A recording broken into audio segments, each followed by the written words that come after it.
C'est bien cool les plateformes centralisées, les boys. Mais une fois qu'il y a une couille dans le potage, bah voilà. Aujourd'hui, nous avons eu droit à un hack monumental de la plateforme Bybit. On va revenir en détail sur tout en long et en large, voir un petit peu qu'est-ce qui a été mis en œuvre. Bref, vous allez voir que de toute manière, Bybit est une plateforme strong. Et il n'y a pas à s'inquiéter. Si, de toute manière, théoriquement parlant, vous en France, vous ne pouvez plus l'utiliser. Moi, j'utilise toujours en Belgique, enfin, à Malte et en Belgique. Mais théoriquement parlant, vous en France, c'est de l'histoire ancienne. Mais tout ça pour vous dire que, ouais, Bybit, gros hack, on va vraiment passer, j'ai envie de vous dire la moitié de la vidéo dessus. Et puis pour le reste, on va parler de Ripple et surtout des ETF XRP, les gars. On a Coinbase qui, l'affaire avec la SEC a été torchée, ça y est, et beaucoup de spéculations vont sur la résolution prochaine de la SEC et Ripple. Et souvenez-vous, ce qu'on n'arrête pas de chanter depuis des jours, c'est une fois qu'on aura justement retiré cette petite épine du pied de Ripple, les gars, là, on va pouvoir parler. On va pouvoir parler de 5$, voire de 10$. Et quand je vous le dis, ça va être accessible, ça va être accessible. Bref, donc vous avez un petit peu la thématique de la journée, les gars. Pourquoi on va assister avec Bybit, c'est vrai ça. Je vous en ai fait la promotion, mais bon, lors de mes débuts sur YouTube, c'était l'un de mes premiers partenariats avec une plateforme de type sexe. Et de toute manière, les gars, il n'y a pas d'inquiétude à avoir. C'est donc jamais que vous soyez touché, vous allez être remboursé d'une manière ou d'une autre. La plateforme a les fonds, la plateforme a l'air insolide. Encore une fois, je ne vous présente pas n'importe quoi, non. Ici, je me suis rabattu sur BitGet, et BitGet, même chose, a l'air insolite. Donc, n'ayez crainte avec cela. Mais encore une fois, si vous pouvez privilégier les plateformes de type DEX, n'hésitez pas. Je vous ai fait une petite vidéo justement sur le trading sur Apex Protocol, qui est une plateforme de type DEX. Et le gros avantage de ce type de plateforme, c'est qu'à aucun moment la crypto-monnaie appartient à la plateforme. Non, vous gardez un total contrôle sur votre crypto-monnaie, pas de KYC, enfin bref, juste un wallet, les gars, après enjoy it pour le trading. Enfin, n'hésitez pas donc à consulter le petit guide. Bon, j'ai assez blablaté pour l'intro, 2 minutes, ouais. Prenez une nouvelle du marché de la crypto-monnaie. À part la force des choses, PLS, les gars, on parle de milliards qui ont été volés aujourd'hui, 3,28% dans le rouge. Ce qui, encore une fois, c'est un catalyseur, entre guillemets, négatif, certes, mais non, c'est pas ça le terme que je voulais dire. C'est un facteur qu'on n'avait pas pris en compte, les gars, ici.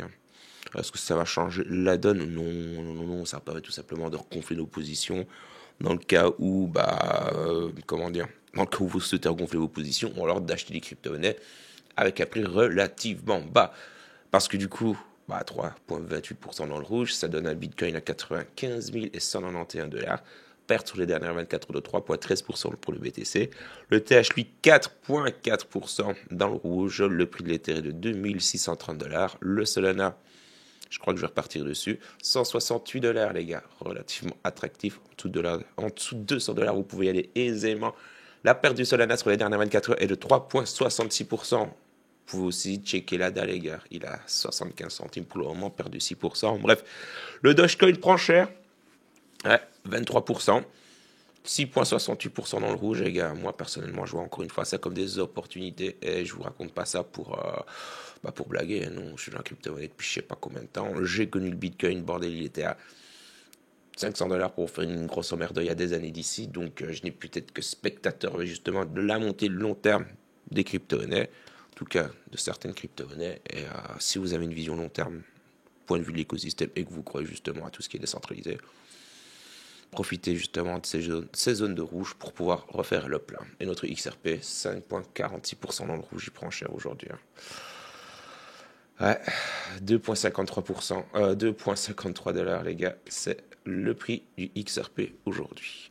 L'exchange de crypto Bybit a été victime d'un hack record. 1,46 milliard de dollars. Ouais, les gars, c'est tout simplement le plus gros hack de l'histoire concernant les crypto-monnaies. Ça s'est passé aujourd'hui.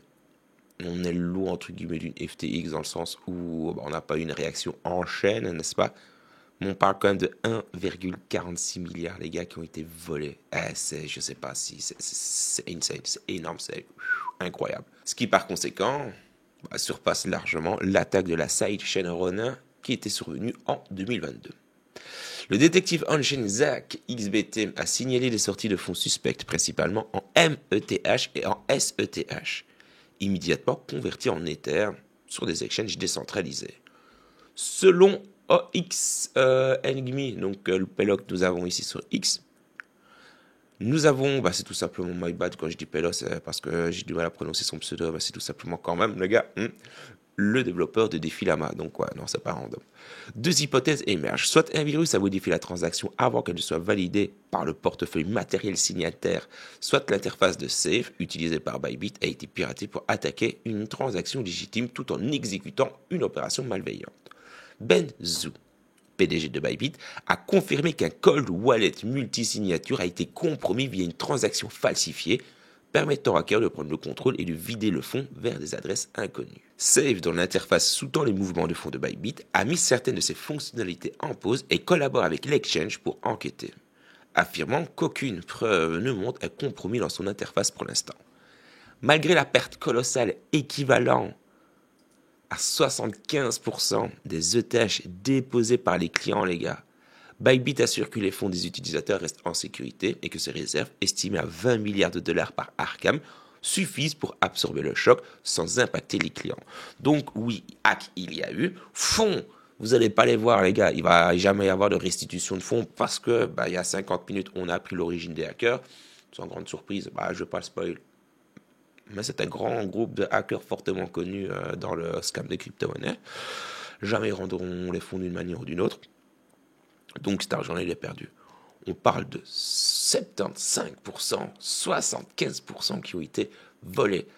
C'est bien mignon, les plateformes sexe. Je vous parle beaucoup de BitGet aussi. J'ai mon argent sur BitGet, mais l'argent, si demain je le perds sur la plateforme BitGet, je peux me permettre de le perdre. Faut pas croire que le plus gros de mon pognon, entre guillemets, reste sur les plateformes de type sexe, les gars. On peut pas. Encore une fois, ici, je vous parle de mon argent personnel et non de l'argent de la société. Donc, bref. Ouais, faites bien attention à vous. C'est bien de profiter du stacking, c'est bien de profiter de tout cela, mais sur le long terme, si vous avez des grosses sommes d'argent, 50, 100 000, au-delà du 100 000, c'est peut-être bien, les gars, de ne pas laisser autant d'argent sur les plateformes sexe. Ouais, ça, c'est un petit conseil. Vous avez moult et moult solutions, les gars. Les fameux hardware wallets dont je suis à deux doigts de vous faire la review, les gars, ça arrive, où ce qu'il est. Il est là, il est à côté de moi. Je suis à deux doigts de vous faire la review, mais il pue tellement la merde que j'ai même pas envie de. Le fameux Flex, les gars. Je l'ai acheté chez Rivillain. Flex, que dis-je? Le Stax, j'ai même plus gros. Ça fait tellement longtemps, bref. J'ai une review que ça fait des mois et des mois que je voulais faire, mais c'est surtout le petit Tangem Wallet, les gars. Ce n'est pas une blague quand je vous dis que c'est celui que j'utilise. Regardez, avec mon smartphone. Hop là, la carte Tangem, les gars. Pas d'électronique, rien. Carte NFC, garantie 25 ans minimum. Enfin, indestructible pratiquement, sauf si bon. Vous la foutez dans le feu ou ce genre de choses.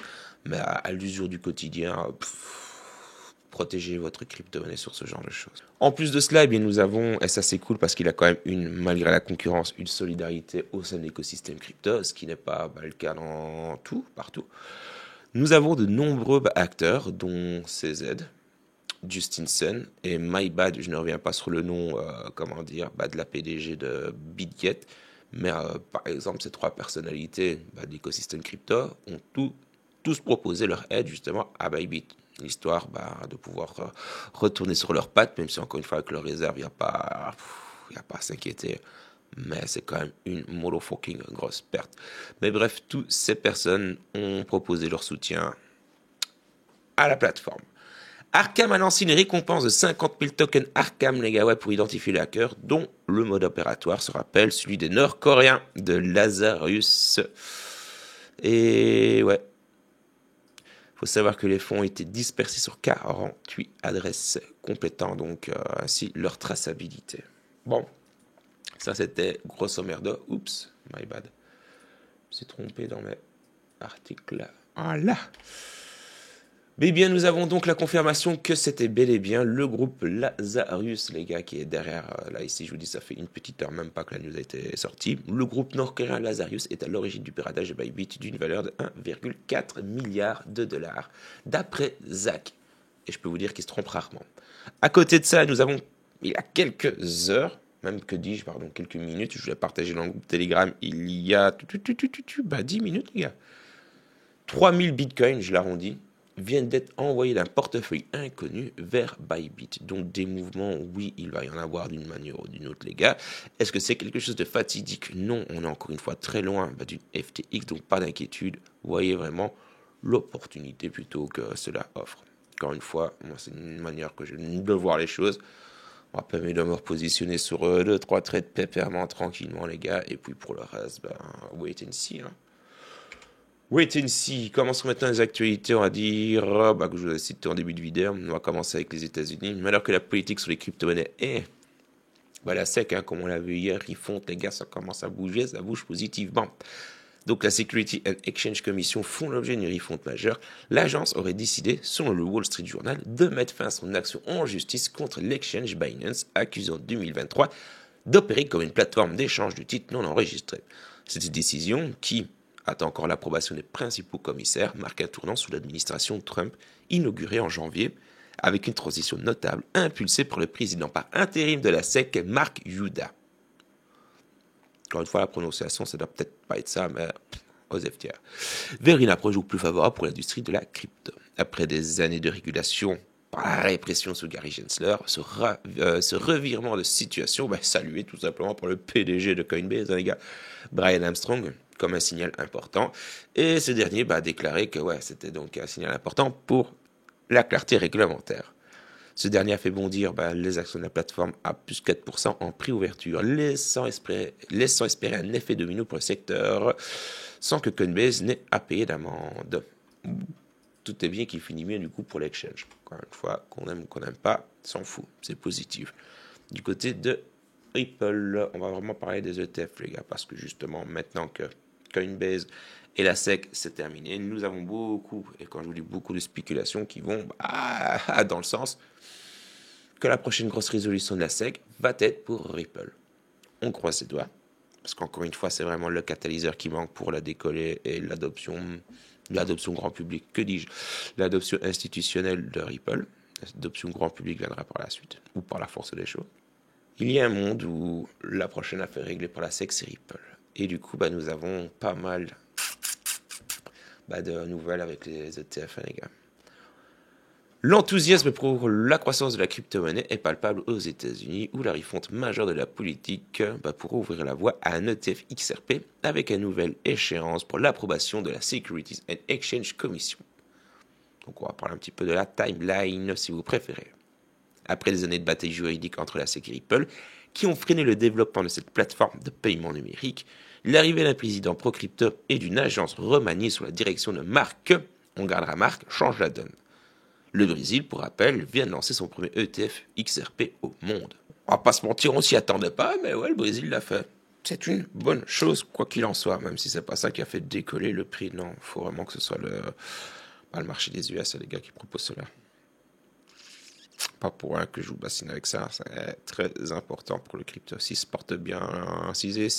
les US se portent bien avec les cryptos, dites-vous que nous, par la force des choses, notre portefeuille ne pourra que bien se porter. Et encore une fois, qu'on aime ou qu'on n'aime pas les États-Unis. Ça, c'est encore une fois un autre sujet. Donc le Brésil, un sillon zoom, premier ETF au monde, les gars, ETF spot, bien entendu. Nous avons donc les États-Unis qui pourraient suivre avec un délai de maximum 240 jours au moment où je vous parle. Pourquoi ? Parce qu'encore une fois, on a vu que dans les dernières, courant de la semaine passée, on a eu beaucoup de dépôts de type 19B4 pour justement les ETF de la SEC qui ont été déposés auprès de la SEC. Donc théoriquement parlant, ça devrait être cuit bientôt, les gars. Nous avons donc le Grayscale, le Trust, le 21 Share Core, XRP Trust, bref, et plus une flopée, les gars, qui ont ici une possibilité d'être approuvés avant le 18 octobre. Ça fait loin quand on dit ça, les gars. Ça fait très loin. 18 octobre 2025. Ce tournant, après un conflit réglementaire interminable, marquerait une petite avancée historique pour le XRP, comme on n'arrête pas de le dire. J'avais une dernière chose à dire, toujours pas du côté des ETF, les gars. La perspective, justement, autour d'un ETF XRP gagne du terrain aux États-Unis. Porté par une demande croissante des investisseurs, comme l'a confirmé Matt Hougan, le directeur des investissements chez Bitwise, lors d'une interview sur CNN. Ce dernier souligne la forte communauté fidèle du XRP et son volume de trading impressionnant. 3,74 milliards de dollars en 24 heures et 162 milliards sur un mois, d'après CoinMarketCap. Et si vous êtes sur X, vous pouvez voir qu'il y a pas mal de petits sondages qui pop. Et pour le moment, le XRP, il est en train de... C'est toujours lui qui gagne partout. C'est fou. Hougan a affirmé qu'un produit d'investissement réglementé, simple et peu coûteux répondrait à un besoin réel. Par ailleurs, il a noté les changements d'attitude de la SEC et désormais plus ouverte aux décisions sur les actifs numériques sous l'administration actuelle. C'est donc un total de 6 demandes d'ETF XRP Spot qui ont été reconnues par la SEC au moment où je vous parle. Le dossier des Grayscale ayant même avancé au registre fédéral avec un délai de décision dans les 8 mois. Ah, ça fait mal quand on entend ça. Ougan se montre plus optimiste quant à l'approbation d'ETF XRP et d'autres produits crypto comme pour le Solana, d'avoir un ETF indexé pour la fin d'année 2025 qu'il considère comme une innovation majeure pour le secteur. J'espère qu'on n'aura pas besoin d'attendre quand même fin 2025 pour l'ETF, les gars. Du coup, ça voudrait dire que la petite IPO, ce ne sera pas en 2026. Encore une fois, plus le temps qu'on est là, plus le temps qu'on a le temps, c'est cool. Je sais qu'on n'est pas là près de ça. Mais s'ils pouvaient quand même bouger leurs fesses, ça ferait quand même plaisir. Mais je planche quand même pour l'été, les gars. L'approbation de l'ETF maximum pour l'été. Ça, c'est la petite prédiction au pif de Haze. Bon, passez un bon week-end. Tâchez de bien vous porter d'ici la prochaine vidéo. Et n'oubliez pas de TTM maximum l'algorithme. Je compte sur vous.